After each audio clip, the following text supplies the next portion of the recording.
अस्सलाम वालेकुम students of grade 7th। बेटा मैं आपकी मैथ्स की टीचर मिसेस इरम आरिफ। आज एक्सरसाइज 1.2 बता रही हूँ मैं। आपके पास 5 सेट्स मौजूद हैं, A B C D E। ठीक है, इन सेट्स के मुताबिक आपको इन ट्रू फॉल्स का जवाब देना है। ठीक है, प्रॉपर सबसेट, इम्प्रॉपर सबसेट, ये सारी चीज़ें मैं आपको बता चुकी हूँ। यूनिवर्सल सेट, ओवरलैपिंग सेट, वो वीडियो को सुने, पिछली वीडियो को जो एक्सप्लेनेशन की है, और उससे ये आंसर्स आप लिखें, ट्रू और फॉल्स करने हैं। ठीक है, ये सेट्स हैं, इनको देख के आपको करना है। ठीक है बेटा। अब क्वेश्चन नंबर 2 है, right all the subsets of each of the following sets. ये 3 सेट्स हैं जिसमें से आपको मैंने ये वाला पार्ट करवाया है, इसके सबसेट्स बनाने हैं आपको। ठीक है, इसके सबसेट्स किस तरह बनेंगे, 1 और 2। एक तो नल सेट बनेगा, एक 1 अलग अलग एलिमेंट का बनाएंगे, फिर 2 का बनाएंगे, फिर दोनों को साथ बनाएंगे, यानी इसके 4 सबसेट्स बनेंगे। ठीक है, अब हम आते हैं क्वेश्चन नंबर 3 की तरफ। क्वेश्चन नंबर 3 में है आपका ए सेट आपको दिया हुआ है, बी सेट दिया हुआ है, आपको ए यूनियन बी और ए इंटरसेक्शन बी मालूम करना है। ठीक है, तो ये किस तरह करेंगे आप, इस तरह करेंगे आप। क्वेश्चन नंबर 3 में ए सेट लिखा, बी सेट लिखा। ठीक है, A union B, A set पहले लिखा, यूनियन निकालना है तो यूनियन की साइन लगाई, और बी सेट लिखा है यहाँ पे। ठीक है, अब ए यूनियन बी किस तरह, इन सबको सीरियल वाइज लिखेंगे आप, तो ये आपका ए यूनियन बी हो जाएगा, 1 2 3 4 6। ठीक है, अब ये 2 और 4 दोनों सेट्स में आ रहा है, तो आप डबल टाइम्स नहीं लिखेंगे। ठीक है, आप एक ही टाइम लिखेंगे। इसी तरह A intersection B, A set लिखा, इंटरसेक्शन की साइन लगाई, बी सेट लिखा। अब ए इंटरसेक्शन बी क्या, दोनों में जो सेम एलिमेंट्स है वो आप लिखेंगे। दोनों में कौन से सेम एलिमेंट्स हैं, 2 और 4, तो आप 2 और 4 लिख देंगे। ठीक है, अब हम आते हैं क्वेश्चन नंबर 6 की तरफ। ये क्वेश्चन नंबर 6 में आपको ए और बी सेट दिया हुआ है, ए यूनियन बी निकालना है, ए इंटरसेक्ट बी निकालना है, और आपको वेन डायग्राम बनानी है। ठीक है, अब मैं इसमें आपको बताऊंगी कि वेन डायग्राम कैसे बनेगी आपकी। क्वेश्चन नंबर 6 इसी तरह क्या, इस तरह मैंने आपको बताया, ए यूनियन बी का आंसर ये आया है, ए इंटरसेक्ट बी नल आया है। क्यों नल है, कि देखें ये ए सेट है 3 6 9, ये बी सेट है 4 8, दोनों में से सिमिलर कोई भी नहीं है, सेम एलिमेंट कोई भी नहीं है, तो ये नल सेट आएगा, यानी खाली सेट।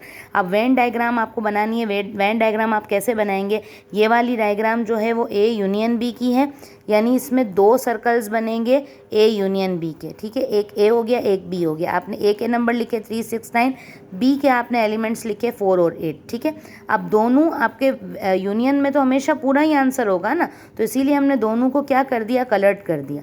ठीक है, ये कलर हो गए दोनों। क्यों हमने लाइंस लगा के इसको अलग से कर दिया, क्योंकि ये आंसर है, आंसर हमेशा कलर्ड होता है। ठीक है, या आप शेडिड कर दें या आप लाइंस लगा दें, मकसद ये है कि दूसरों से आपको इसको मुख्तलिफ करना होता है।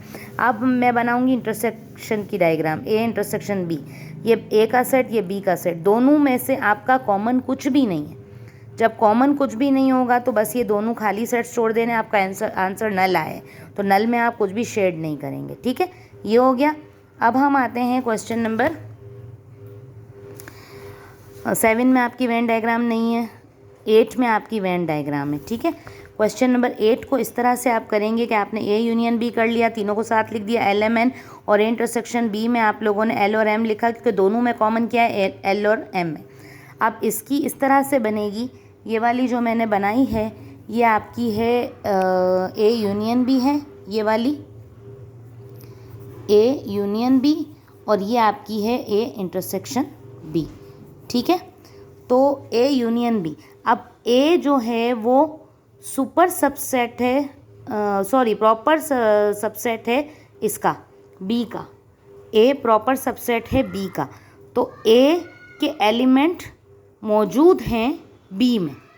ठीक है, तो ए सेट अंदर है, बी सेट बाहर है। अब ए के हमारे पास एलिमेंट है एल और एम, हमने ये लिखे, और बी के हमारे पास एलिमेंट क्या, बाकी जो रह जाता है वो लिखेंगे एन।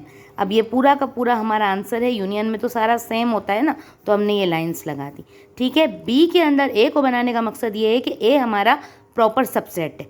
ठीक है, ए बी का प्रॉपर सबसेट है, यानी ए के एलिमेंट्स बी के अंदर मौजूद हैं, तो इसीलिए हमने ए का सर्कल बी के अंदर बनाया है। ठीक है, ये ए यूनियन बी की है। अब ए इंटरसेक्शन बी की इस तरह से बनाइए कि वही बात है ना कि ए आपका प्रॉपर सबसेट है बी का, यानी ए के एलिमेंट बी के अंदर मौजूद हैं, तो उसी तरह हमने लिखा, ए को हमने एल एम लिखा, और एन इसलिए लिखा है, बी में सिर्फ एन आएगा क्योंकि वो बाकी रह गया है। ठीक है, सारे के सारे एलिमेंट नहीं लिखने एल एम एन, सिर्फ एन आएगा बाहर। ठीक है। अब आपका क्या है, जो कॉमन होता है वो आपका आंसर होता है इंटरसेक्शन में, यानी सेम एलिमेंट्स आपके आंसर में आते हैं। ठीक है, तो एल और एम दोनों में सेम है, तो ये इंटरसेक्ट हुआ, तो ये हमने एल और एम को कलर्ट कर दिया। क्यों कलर्ट कर दिया? क्योंकि ये आंसर है, हमेशा आंसर को अलग आइडेंटिफाई करना होता है, अलग रिप्रेजेंट करना होता है। ठीक है, तो हमने ये कर दिया। ठीक, थैंक यू।